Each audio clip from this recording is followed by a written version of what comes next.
Hello everyone, সবাই কেমন আছো? আবার 13 মাস পর একটা লম্বা চওড়া ভিডিও নিয়ে। আসলে ভিডিওটা এতটাই পুরনো হয়ে গেছে যে আমার খুব লজ্জা করেছিল আপলোড করার জন্য। রিসেন্টলি আমার একটা বান্ধবী আমাকে বলছে আমরা কি এই ব্লগটা পাবো, তো তারপরে আমার মাথায় হিড়িক উঠলো এবং আমিও আপলোড করার জন্য এডিট করতে বসলাম। তো ব্যাকগ্রাউন্ড দেখে বুঝতেই পারছো এখানে একটা বার্থডে হচ্ছে। তো বার্থডেটা কার? এই বার্থডে সেলিব্রেশনটা হচ্ছে আমাদের পঞ্চ পাণ্ডবের একটা মাত্র দ্রৌপদী, আমাদের প্রলয়ের। এইটা ফার্স্ট টাইম ওর বার্থডের ব্লগ আপলোড করছি।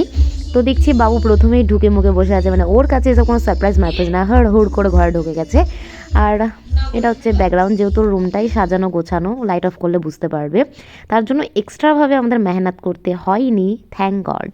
প্রত্যেকের জন্মদিনে আমি, বর্ষা, আরজু প্রথমে প্রেজেন্ট দিই, তবে এক্ষেত্রে আমি ব্যতিক্রম। আমি অনেকটা লেট করে ফেলেছিলাম। এরা সবাই 4টের মধ্যে এসে রুম টুম সাজানো, বেলুন ফুলানো স্টার্ট করে দিয়েছিল, বাট আমি এসেছিলাম 7টার সময়, কারণ আমার সেদিন যেন কি একটা কাজ ছিল আর আমার প্রচণ্ড লেট হয়ে গিয়েছিল।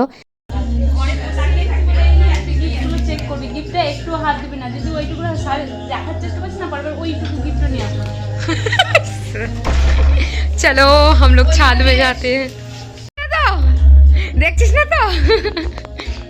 টাকা টাকা দেখছিস না তো? দেখবি না? হ্যাঁ, এই কথাটা বর্ষা এবং আমি কেন বললাম এটা আমি পরে এক্সপ্লেন করছি। চলো তার আগে দেখায় আমাদের বন্ধু যেহেতু স্পেশাল, তো তার জন্য আমরা একটা স্পেশাল কিছু করার চেষ্টা করেছিলাম। তো এখানে আমরা তুবড়ি না কি বলে এটাকে আমি ঠিক জানি না, তো এটার ব্যবস্থা করেছিলাম। চলো প্রলয় বাবু আগে গানটা করতে দে।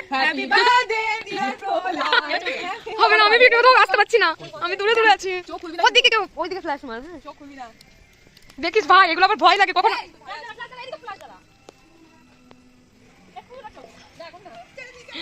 তবে আমি যেন পড়ে না যাচ্ছি।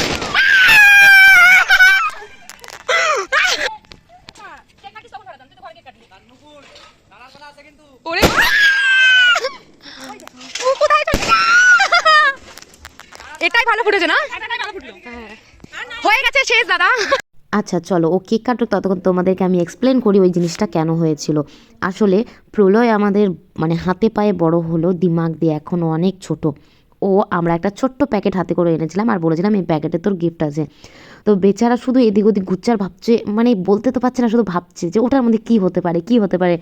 আমরা বলেছিলাম বেশি কিছু আনিয়ে দেখ, একটা ছোট্ট মানে জিনিস এনেছি। তো হাতটা দিয়ে দেখে নিয়ে বলছিল গেঞ্জি টেঞ্জি কিছু এনেছিস, কেন এটা আনলি তুই? কেক আনতে তোকে কে বলেছে? মানে বাধ্য হয়ে বেচারা বলেই ফেলেছে যে কেক আনতে কে বলেছে, তো একটা ভালো গিফট আনতে পারতে মানে। তাই আমি আর বর্ষা মিলে শাসন করে গিয়েছিলাম আমাদের দেওয়ার আগে গিফটটা যদি তুই হাত দিয়ে খুলেছিস বা নেড়েছিস তাহলে পরের বছর এটুকু আনবো না। তো বেচারা অনেক ঘাবড়ে গিয়েছিল আর হাত দেয়নি। মানে বুঝতে পারছো তো মেন্টালি মানে কতটা এখনো বাচ্চা। তোমাদের মনে হয় যে আমি কথাটা বানিয়ে বলছি, তাহলে ওর মুখ আর এক্সপ্রেশন দেখে বুঝতে পারবে।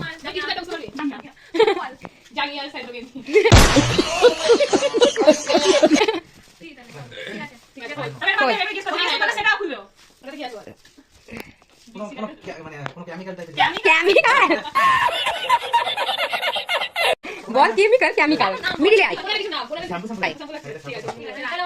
মিডিলে আয়, যেটা যেটা গেস করবি সেটাই লাগবে সাইডে।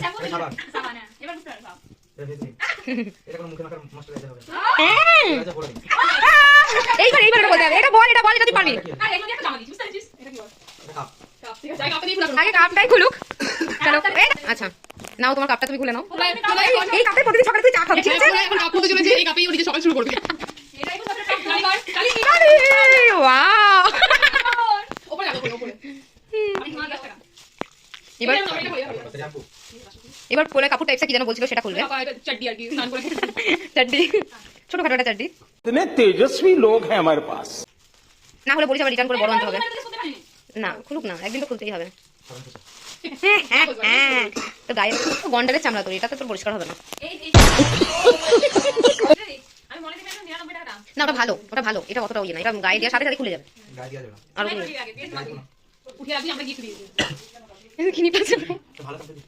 আবার কি এর থেকে ভালো এগ প্রোটিন, এগ প্রোটিন একটা ডিমের দাম 7 টাকা। বাবা তুমি দাম মাগবা। ওই দেখা এখানে, এটা তুই সকালবেলা শুরু করার পরে এটা দিয়ে শেষ করবি। আচ্ছা নেক্সট গিফট আছে। না ওর কথা হচ্ছে গুলো আনবে। ওয়াও দেখো দেখো, এটা ভালো ক্রিম।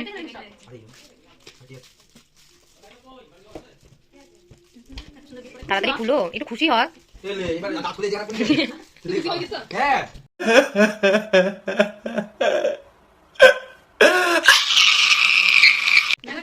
ও যা কান্না পড়ছে। পরে বলি সবাইকে আমাদেরকে যে আমি ভেবেছিলাম যে আমাকে ছবি ফ্রেম দিবি, কিন্তু তোরা একটু ভ্যাসলিন করিয়ে দিবি। আরে বাবা আমি মনে করলে না, আমি মনে করে দিস। হ্যাঁ আমি মনে করে দিস। আচ্ছা তাহলে আমাদের মনে ছিল যে কি দিব ইউনিক ইজ দিয়ে শ্যাম্পু সাবান আর কাটি দিন সকেট সাবান। আমরা পুরো মাস চলে যাবে। 5টা শ্যাম্পুতে পুরো মাস কাটাবি তুই? এই একটা সাবানে পুরো মাস চলে যাবে তোর? সপ্তাহে একদিন শ্যাম্পু করে কি হবে? এবার তুমি বলো, তুমি গিফট পেয়ে খুশি তো? বল বল বল না, বলবি না। স্যারে রোকেছে এ, ও চোখটা ভিতরে ঢুকে যাবে ও যেভাবে।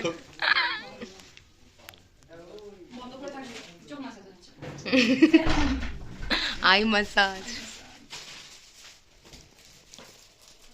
বলে বুঝতে পেরে গেছে। হ্যাঁ অতটাও ঢং নেই না, চোখ দেখো अभी मजा आएगा ना भिड़ो। না, চোখ এদিকে একটু ঘোরাও। ও মামা